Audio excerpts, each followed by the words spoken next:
Folks, we are just 2 days from early voting, in-person voting, kicking off in must-win Pennsylvania. And that's where Vice President Harris spent 2 of her New Way Forward swing state tour. Yesterday, she sat down for an interview with a local news station to make her pitch to undecided voters. The vast majority of us as Americans have so much more in common than what separates us. And I also believe that I am accurate in knowing that most Americans want a leader who brings us together as Americans and not someone who professes to be a leader who is trying to have us point our fingers at each other. With just 52 days until Election Day, the pressure is on for the vice president to both reintroduce herself to persuadable voters and draw a sharp contrast between her agenda and Donald Trump's dark vision for America. Joining us now, Sarah Longwell, publisher of The Bulwark and host of the Focus Group podcast. She also serves as executive director of Republican Voters Against Trump. And Tim Miller, MSNBC political analyst and writer at large at The Bulwark. This is an all Bulwark moment. Welcome to the table, Bulwark. Sarah, I gotta know, what do you think of the term undecided voter, especially in this moment? Yeah, look, I know a lot of people think that undecided voters aren't real, but there are a couple types of undecided voters, and I talk to them a lot. There are the ones who are just kind of starting to tune in to politics, and I think that it's hard for political observers, political obsessives, people like us, honestly, to understand who are these people who have not been paying attention to this. But sometimes people call them low information voters. I'd like to call them like people who are healthily living their lives. And I think that's okay. And so those people are just kind of showing up saying, all right, what do we have here? And then there's other people who I think genuinely, you know, they're not partisans. A lot of them are these right-leaning independent, soft GOP voters who don't like Trump, who are trying to figure out, they know they're not going to vote for Trump. They're trying to figure out if they can affirmatively get there on Harris. And I talked to a lot of those voters. And then the last group, and this is a real one. I want people to think about undecided voters this way. People who are undecided about whether they're going to show up. You know, and that's important, right? Can you motivate people to get off the couch and go vote? Because there's a lot of people who are like, a pox on both their houses. This doesn't matter. And you got to make them decide to go out there. And so that's who they are. Yeah, this is a turnout election. You literally have to turn people out to the polls. I want to play some sound from your focus groups. This was Wednesday after the debate, and these are 3 voters from the Longwell focus group.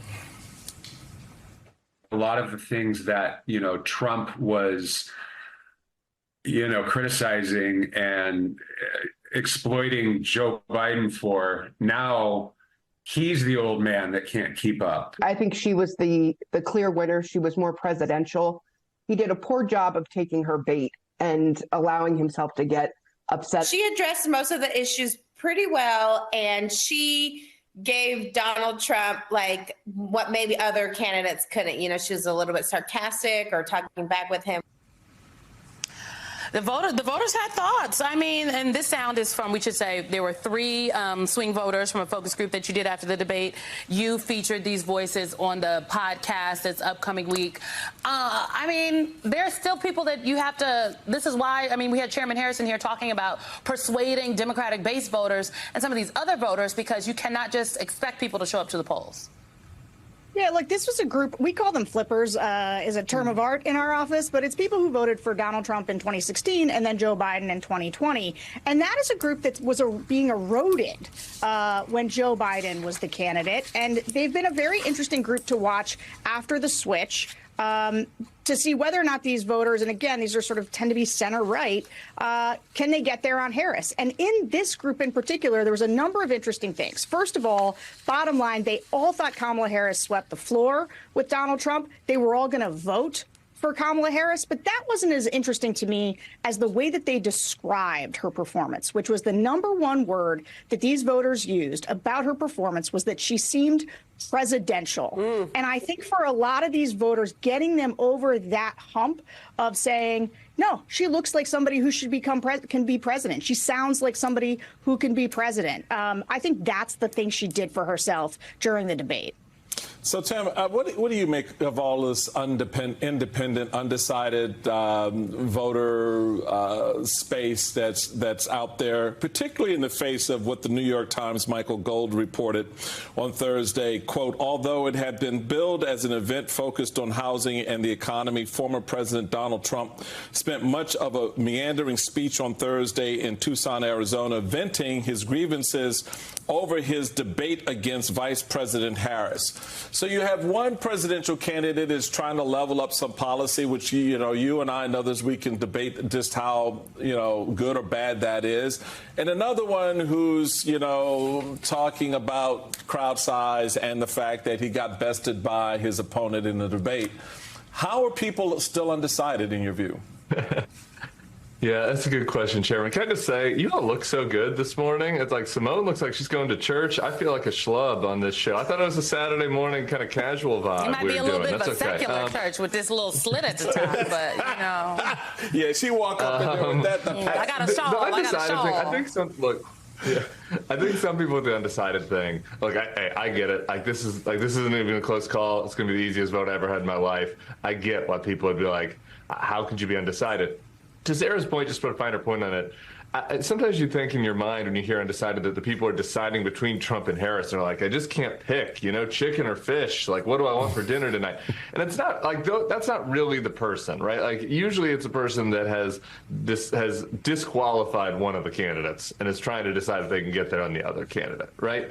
And I just think if you think about it in that frame, that makes more sense, right? It's like maybe a young voter trying to decide if they can go out and vote for Harris. Maybe they have concerns about Gaza or whatever, and it's these folks that we talk about a lot at the Bulwark, which is the people that were Republican their whole life, that maybe voted for Trump once, and now are trying to decide what to do. And so I think that like makes more sense. It's not a close call for us, but like if you think about it in that frame, you kind of understand like what the Harris campaign needs to do to reach out to these voters. The good news is she's trying. If you just listen to her debate performance, listen to her on the stump last night, her message is squarely aimed at like motivating these core Democratic voters and reaching out to traditional kind of center-right voters that don't like Donald Trump. It's just right there in all of her messaging. Meanwhile, Donald Trump, that Gold quote that you cited for the New York Times about Thursday's rally. His rally last night was even crazier. He brought back the snake. He's reading the snake poem. The dude is totally unhinged and he doesn't seem to be focused at all at trying to reach out to these core groups. You do sort of wonder if when he's going up on stage, he's like, is it a snake night or a shark night? I can't quite decide which one I want to evoke in this speech. I want you to take a listen, Sarah, to something that Vice President Harris said on the trail about concepts of a plan. This was just yesterday in Pennsylvania. Remember, when he was president, he tried 60 times to end the Affordable Care Act. And as he said in the debate just this week, he has no plan to replace it. He said he has, quote, concepts of a plan. Concepts of a plan. No actual plan. So let's just think about this for a moment. He's going to threaten health insurance for the 45 million people who rely on it based on a concept. How do you balance rhetorically, Sarah Longwell, the fact that he's very vague on some policy details at the same time that he has Project 2025 ready and raring to go alongside him? Well, first of all, let me just say that flipper group that I was talking about isn't the only focus group that we did. We also did two-time Trump voters who are kind of feeling down on Trump. And one of the things that was interesting, it's always interesting when you listen to voters to hear what breaks through. Like, what did they really notice? And this idea of a concept of a plan was something that a lot of those voters were sort of repeating back to the moderator, saying, like, what is he talking about? And I think that is, for people who are frustrated with Trump, he did nothing in that debate to bring them back, right? He also has been sort of had voters who have been with him before but are now moving away from him. And I think it's interesting to pick healthcare and fighting just as a, like, forget any debate about the policy of it, as a sheer public opinion play. Like, they've lost this fight. Like, and people do care a great deal about what a candidate's plan for their health care is. And they basically want to know, how am I going to get better care and how am I going to get more affordable care? And Donald Trump having nothing to say about that is the kind of thing that voters notice. There's only a handful of policies that voters can get really, really animated about and understand, and health care is one of them. Danielle, my friend, a lot to get to. Let's start with Trump's and J.D. Vance. I'm getting a little bit tired that they're not including J.D. Vance in this because it includes him. Trump and J.D. Vance's baseless claims about Haitian migrants eating pets in Springfield, Ohio. This rhetoric has led to bomb threats, forced evacuations, and closures of public schools and municipal buildings for 2 straight days. And on Friday, Trump vowed to start his mass deportation plan with the Haitian immigrants in Ohio, despite the fact that they are here in the United States legally. How dangerous is this rhetoric, Danielle? I mean, it's incredibly dangerous, Katie. And look, this is not the first time that we've seen this, right? We've seen Donald Trump telling people on January 6th that things were going to be wild, go and take your country back. And we saw how that turned out. And I wish that, you know, the people of Springfield, Ohio, the city of Springfield, Ohio, would think about potentially suing Donald Trump, because it is actually causing harm. This is not just regular, political rhetoric. It's stochastic terrorism. And we need to actually call it what it is. Donald Trump on Tuesday says these lies to 60 million people that tuned in for the debate, and then 2 days later, there are bomb threats. Like, we have to be able to connect the dots here that Donald Trump and J.D. Vance and the Republican Party as a whole are dangerous. Danielle, we've also seen Trump now publicly spending even more time with conspiracy theorist Laura Loomer. As I mentioned, she's a September 11th denier, and he actually brought her in New York with him to a September 11th memorial ceremony. I mean, I can't imagine anything more offensive to those that lost and suffered in any way as a result of 9/11. Take a quick listen to what Donald Trump said when asked about Laura Loomer. Laura is a supporter. I don't control Laura. Laura has to say what she wants. She's a free spirit. Well, I don't know. I mean, look, I can't tell Laura what to do. Laura's a supporter. She is a strong person. She's got strong opinions, and I don't know what she said, but that's not up to me. She's a supporter. Danielle, you're judged by the company you keep. What does it say that Trump surrounds himself with these kinds of sycophants and supporters like Laura Loomer? I mean, how many white supremacists does Donald Trump need to pal around with? How many times does he need to have dinner with them? So whether it's having dinner with Nick Fuentes, right, which is a known white supremacist, whether it is hanging out with Laura Loomer, who has said some of the most offensive and vile things on social media, right? And so birds of a feather flock together. You can't tell me that all of your friends happen to be known anti-Semites and white supremacists, but somehow you are not. Right. So we know why Laura Loomer is hanging around with Donald Trump, because she wants the fame. She wants, the power that comes with being associated with those circles. But we should also be able to pin the things that Laura Loomer says and has said, most recently, really derogatory things about the vice president of the United States and what the White House would, quote unquote, smell like if she were to become the president of the United States. It's obscene. And these things need to be called out.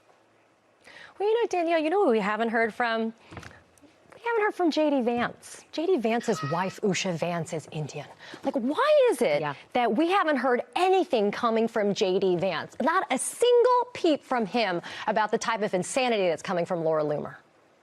I mean, Katie, but when we did hear from J.D. Vance, he was almost apologetic that his wife was not white, right? Like, there are very weird things coming out of this campaign. But what we know is that they do not have a path for America. As Donald Trump said on stage, he has concepts of a plan. Donald Trump has been in the political sphere for how long now? Going on close to a decade. And we're still waiting on his health care plan. We're still waiting on his infrastructure bill, right? These people don't have plans. But, it makes me sad to think that J.D. Vance has biracial children, and you're hearing the things that these people in your party are saying, and you don't stand up for your own family. So if a man can't stand up for his own family, we think that he's going to stand up for the rest of us? I don't think so. He's taking notes from Ted Cruz. Danielle, before I have to let you go, let's talk about the prospect of actually another debate happening. Donald Trump is debating his own self. Not going to do it. I'm going to do it. I mean, it was pretty pathetic that he went into the spin room after the debate on Tuesday looking for some love. Do you think that Donald Trump actually wants another beatdown by Vice President Kamala Harris and will actually subject himself to a third presidential debate? No, I do not think that Donald Trump will subject himself to another third debate. I mean, look, when I saw a split screen between 2016 Donald Trump in a debate and 2024 Donald Trump, and there is clear deterioration that has happened. And I wish that, you know, the mainstream media would ask questions about his mental acuity in the same ways that they did President Joe Biden, because this is not the same man that we have seen that came down the escalator in 2016. So, no, I think it was very clear that when he's asked direct questions and given the opportunity to answer them, Donald Trump wants to focus on crowd size or Hannibal Lecter. He doesn't know where he is, right? He was in Arizona the other day and saying to people in Pennsylvania, go ahead and vote. So, no, I don't think that he wants to subject himself to another 90 minutes with somebody who is on top of their game. Danielle Moody, always good to see you. Thanks for being here and always bringing the truth. I appreciate you.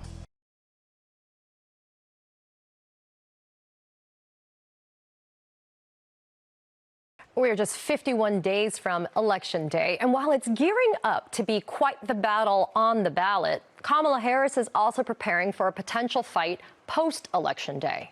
Her campaign has added Mark Elias, a top election lawyer in the country, to take on what she anticipates will be challenges from Republicans alleging voter fraud and potentially the outcome of the 2024 election itself. Are we about to see Hanging Chad 2.0? I hope not. Joining me now is the founder of Democracy Docket and a partner at Elias Law Group, Mark Elias. Mark, my friend, you are one of the busiest men that I know, so I'm grateful for you taking the time to join us today. I wanted you to start off by explaining to our viewers, there's a three-part strategy that Republicans have deployed to subvert this year's election. Walk our viewers through that. So thanks for having me. First of all, a big fan of yours. The Republican plan for 2024 is first to make it harder for you to vote, right? If you're out there watching this, you should know that the Republican Party and its lawyers are right now in courthouses around the country trying to make it harder for you to be able to cast your ballot, for you to be able to register, and for your vote to count. So that is the cornerstone of their program. The second is that they want to be able to harass and intimidate voters and election officials and be able to challenge their ballots. Now, what do I mean by that? Because it sounds like a lot of hyperbole. But the fact is, again, right now, the Republican Party and their allies are in court saying that they have a First Amendment right to harass voters, a First Amendment right to intimidate election officials, and they are promoting laws and court cases to allow them to submit long spreadsheets of names of people they have never met, they do not know, and ask those people to be removed from the roll so they cannot vote.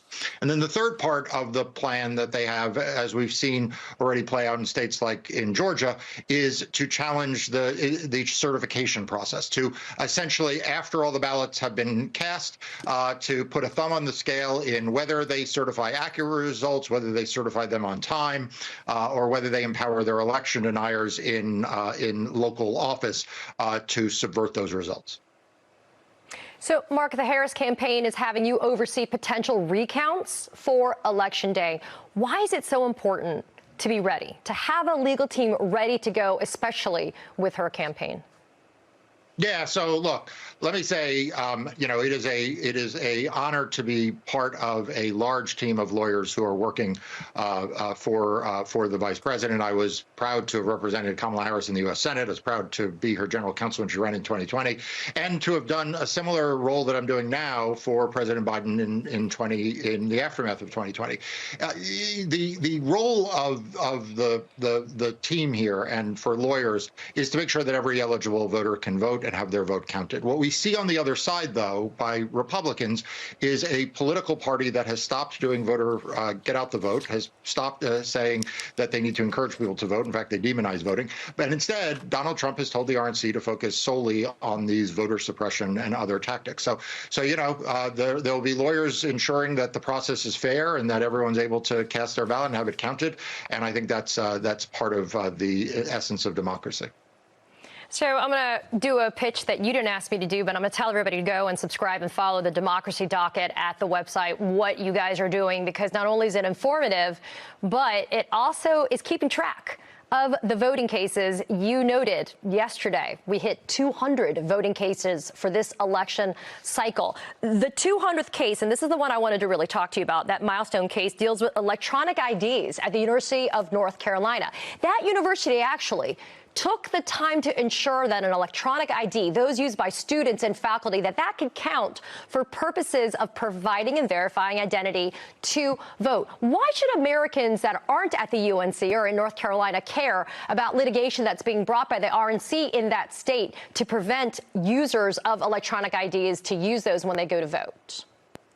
So the reason why everyone should care about this is because it puts to bed the lie that what Republicans want is just ID, right? North Carolina already has one of the strictest ID requirements in the country.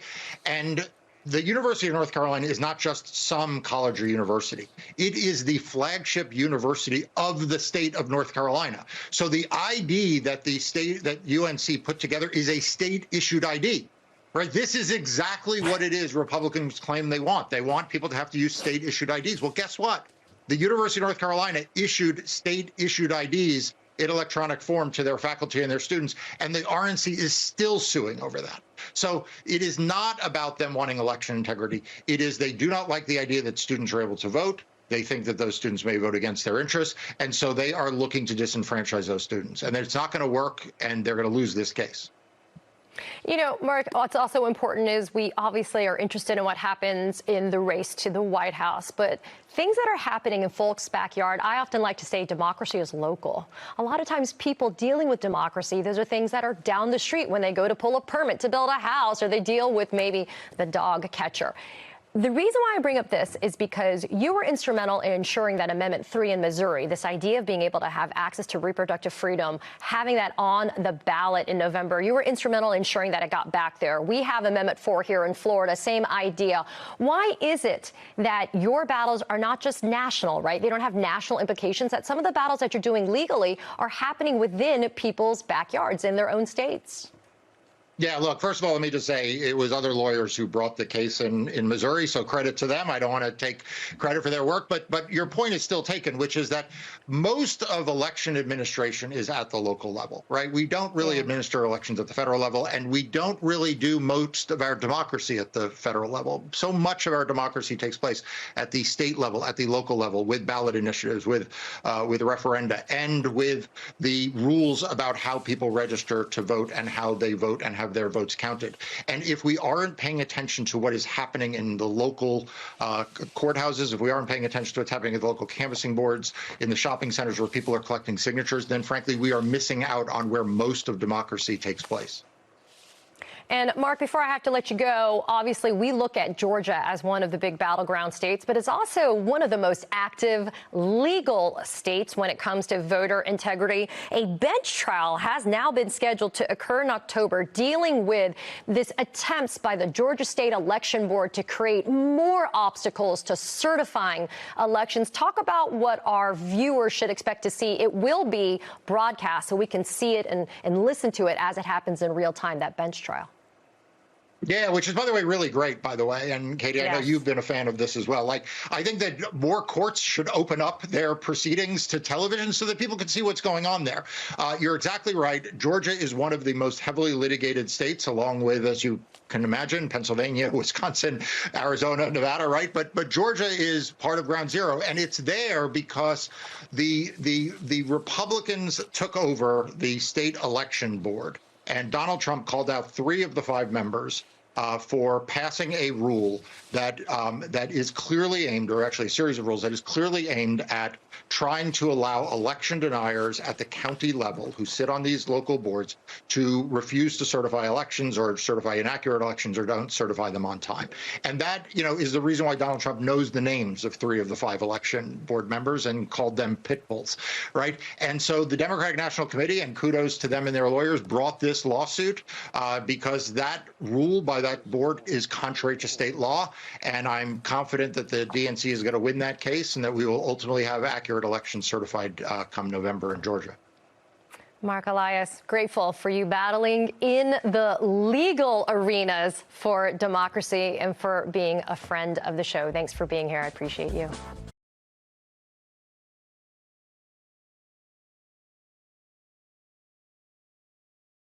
Let's bring in Peter Baker, MSNBC political analyst, chief White House correspondent for the New York Times, and co-author of The Divider, Trump in the White House, 2017 to 2021. Welcome, my friend. Checking out your new article, Peter, you write this issue would come to a head during that bilateral meeting.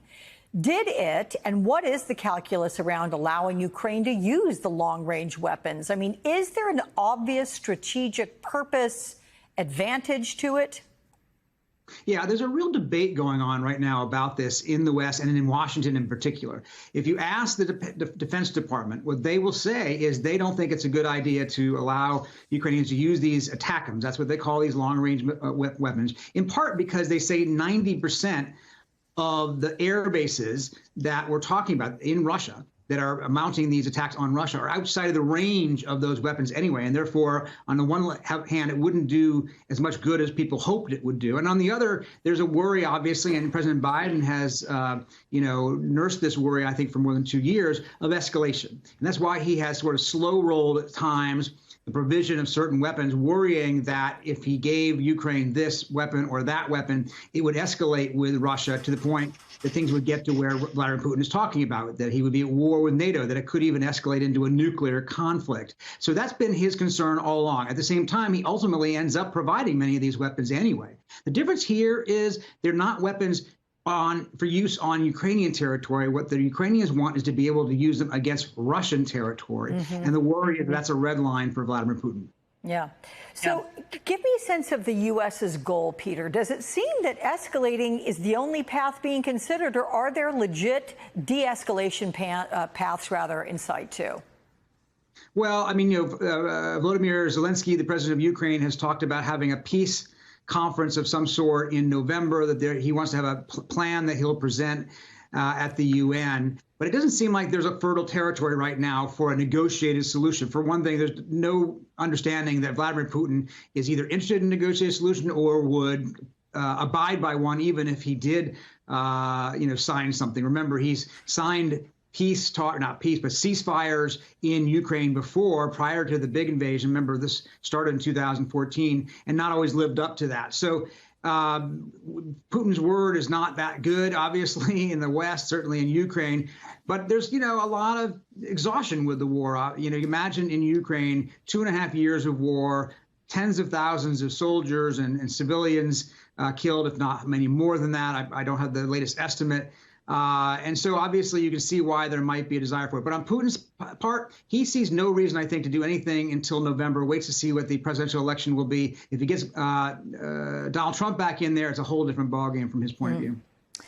Okay, let's talk about what happened during the celebration of Black excellence in that brunch at the White House yesterday. President Biden slammed Trump for his repeated lies about Haitian immigrants in Ohio eating pets. And yet, on the other side of the country, the former president doubled down on related remarks during a press conference in California. Let's all take a listen to this, everyone.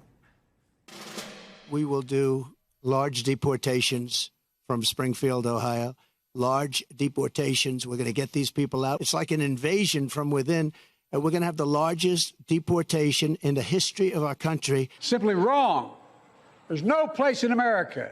This has to stop what he's doing. It has to stop. President Biden has not said much about Trump since leaving the race, other than, campaign speeches for Vice President Harris. But of all the childish things or outlandish things, or however you want to categorize it, that Trump has said recently, what do you think prompted the president to address this crazy claim at this event? Well, look, I think this one kind of broke through in a way into the larger culture. The notion that dogs and cats were being eaten in Springfield, Ohio, as we just heard from that previous report, was far-fetched to begin with, and obviously now has been debunked. And the fact that the former president would propagate that on national television, kind of, I think, had a larger cultural moment than many of the anti-immigrant speeches he makes. So I think, you heard the president address this. Remember, President Biden was following Karine Jean-Pierre, his White House press secretary, who spoke a few minutes earlier and noted that she herself is Haitian American. It's also important to remember when the former president talks about mass deportations in Springfield, many, if not most of these immigrants are here legally through a program under President George W. Bush allowing, immigrants from certain countries of great distress to stay in the country and work legally. So it's not that most of these people are here illegally. It doesn't mean there's not stress on the system in Springfield. That obviously is a concern when you have a small town suddenly having a large influx of people from anywhere. There's stress on services and so forth. But the way that former President Trump depicts it makes it very dystopian, and of course distorts the picture when he says things about dogs being eaten, and it implies that these people are here all illegally. Yeah. So let's talk about Donald Trump, who said there will be no more debates with Vice President Harris, but his former White House communications director is not buying it. Take a listen. It's 100% that he's going to debate. I'll make that prediction here. He knows he lost the debate, and he knows he's debating her again, but he has to have a build-up. He thinks it's a negotiating chip. He's trying to show his macho flex. So despite all the no-no-nos not happening, last night Trump kind of slightly wavered on the issue, saying he would debate Harris again if he got in the right mood.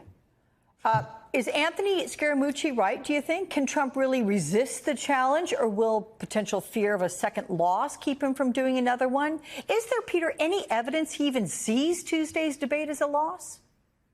Well, the people around him understand that it was, and I think that's obviously going to factor into the equation. I think one thing and I think Scaramucci is making this point, was that Donald Trump loves a suspenseful show. He loves a cliffhanger. 14 seasons on air with The Apprentice. He had to make people come back for more. So he says, no, no, no. And he says, well, maybe, no, yes, only if. So, it looks like he's trying to begin that, game which he's played in the past, where he strings people along for a while, keeps them guessing, and tries to impose conditions that he thinks might be advantageous to him. But look, he has a reason to debate again if he wants to, because in fact, most people do perceive that he lost that debate, rightly or wrongly. That's what the flash polls show. That's what certainly the pundits have been saying, including Republicans and allies of his. So when you've lost a debate, you have an interest in getting back on the debate stage to kind of recover. We've seen that with past, cycles. When Barack Obama lost the first to Mitt Romney, he wanted to get back on stage and so on. So it's very possible he'll have another debate. But what if he lost? I'll leave that rhetorically. We'll see if it even happens, then we'll discuss it. Thank you so much, Peter. Good to see you. Joining me is Michael Cohen, the former personal attorney to Donald Trump. He hosts the podcast Mea Culpa with Michael Cohen and Political Beatdown. He's also the host of the new YouTube program, The Michael Cohen Show. Michael, good to see you. Thank you for being with us. You came with receipts about the number of groups, with the exception of one or two, that Donald Trump has insulted in his tenure in politics. Yeah, the only two that I can think of are white supremacists as well as evangelical group. Short of that, there is not a single group in America, whether it's veterans, firefighters, police officers, blacks, Jews, Mexicans. I actually brought it. It's the first time being on any show that I've actually brought notes with me. But women, Asian Americans, Latinos, we can go on here, Muslims, disabled people, Native Americans, obviously the Haitian immigrants, African nations, handicapped journalists, Puerto Ricans, name it. Yeah. And so the question that I would sort of pose is, why are there any members of these communities that would possibly vote for him or think that he is the right person for the job of the presidency of the United States of America again. Well, is it because he morphs some of these things, right? So he talks about the hordes of immigrants and the vermin that he calls them, which is a terrible example because this has been used around the world with Hitler, with Rwanda, where you call people something to dehumanize them, right? But then he says they're taking 100%, 107% of the jobs are being taken by black people or from Hispanic people or whatever. Right, because his mathematics is just absolutely spectacular. But he's pitting people against each other. So when you say, why would any of these people support him, it's because it's all by design to make somebody blame someone else. Absolutely. I mean, look, let me just ask you this. Name one of the groups, and I will give you specifics. This is not me making it up. This is what he said before the American people about specific groups. I mean, just pick any one. Well, we played one thing where he said if anybody who's Jewish would vote for Kamala Harris, they'd need to have their head examined. That's not the first or even the worst thing he said about Jews. No, it's not. But his comments were, one of Trump's most egregious remarks came in 2019 when he told American Jewish voters, if you vote for a Democrat, you're being very disloyal to Jewish people and very disloyal to Israel. So this, of course, insinuates that American Jews have dual loyalty, which is a long-standing anti-Semitic trope. But then he also once said that the only kind of people I want counting my money are short guys that wear yarmulkes, reinforcing, obviously, the stereotype about Jews and money. I mean, let's not forget, as well, about his refusal to denounce people like David Duke or his comments regarding Charlottesville when he turned around and he claimed that there were good people on both sides, referring to the white supremacists marching with the tiki torches, saying Jews will not replace us. Now, Kamala Harris is, generally speaking, letting Donald Trump dig his own grave here. She doesn't tend to lean into this. But your point is a valid one. For people who, I don't know, they're not following the news or whatever it is, and they think he's better on inflation or he's better for this or he's better for that. How do you message this idea? How do you explain to people that you got a list there? I don't know, you get 20 different points there of just insults that he's made to different ethnic, religious, or different groups. By speaking out, by having people like yourself invite people like me to this show to speak as an American, regardless of whether it's being Jewish, white, black, Muslim, Christian, makes no difference. He has insulted every single group. And the only way to combat Donald Trump's foolishness is to just keep talking about it, keep bringing up specifics. And there's a whole group of MAGA that no matter what specifics you bring up to them, they ignore it. They do not care. They're all in for him. Why? Because they fall into the same belief system as Donald. How many times have you heard Ali Me turn around and say he's racist, he's sexist, he's misogynistic? Well, you pointed out 2017 when the hurricane swept through the Caribbean and we took a number of people in, particularly from Haiti, on humanitarian grounds. Correct. And what did he say? He said, why are we taking these AIDS-infested immigrants into our country when there are people from Norway who are looking to come here? It doesn't take a rocket scientist to understand what he's saying here. Right. They look like him as opposed to being black. Right. What information, what empirical data does Donald Trump have that would suggest that everyone in Haiti has AIDS? Imagine again what you're doing, to your point before. He is pitting one group of people against another. And that's all that he's doing. It's race baiting. On one hand, and Kamala Harris brought this up in the debate, that obviously he's been at this for some time, particularly with the Central Park Five and the things that he and his father were accused of doing in terms of renting properties. But do you think there's been a further decline, or do you think this is fully orchestrated because he thinks he might lose the election, that this is what he's got left? He's got, this is a technique he knows, and history has proved around the world that this kind of stuff that he does work. Well, this is all that he has left. I mean, the whole notion of I have a concept of a policy. You know what that stands for? It means I have nothing. And what he knows is one thing. When he loses, accountability is at his doorstep. I want to just bring to your attention, like Judge Juan Merchan set sentencing in the Manhattan District Attorney criminal 34-count case that I was a key witness in the day before Thanksgiving. I just want you to think about that for a quick second on what the tables around this country, the conversation, are going to look like. Right. We're going to take a break because I want to talk about what Donald Trump is setting the table for by having these conversations about immigrants and the things that they're doing. Michael Cohen's back with me. Michael, let's just talk about this. Talking about the people eating pets is actually not unrelated to this conversation that's holding up the government funding, which might result in a government shutdown because there's a bill to make it illegal to vote if you're a non-citizen. Alert, it's already illegal to vote if you're a non-citizen, but it feels like we're laying the groundwork for the big lie 2.0. If Donald Trump loses, it's going to be about the fact that immigrants, Haitian immigrants, whatever kind of immigrants, illegally voted in the election, and that's why Democrats got more votes. Again, it goes right to his overinflated and his fragile ego. He cannot lose. Now, how can he lose to a woman? How can he lose to a black woman? He needs to come up with an excuse in advance, knowing he's going to lose the election. He needs the big lie number 2 in order to keep the grift going. That's all this is about. Let's talk about sane-washing. I started my conversation with this. A little over a week ago, he gave a speech at the Economic Club of New York full of economists, journalists, business people, economic journalists, and he gave a nonsensical answer to a very simple question about child care.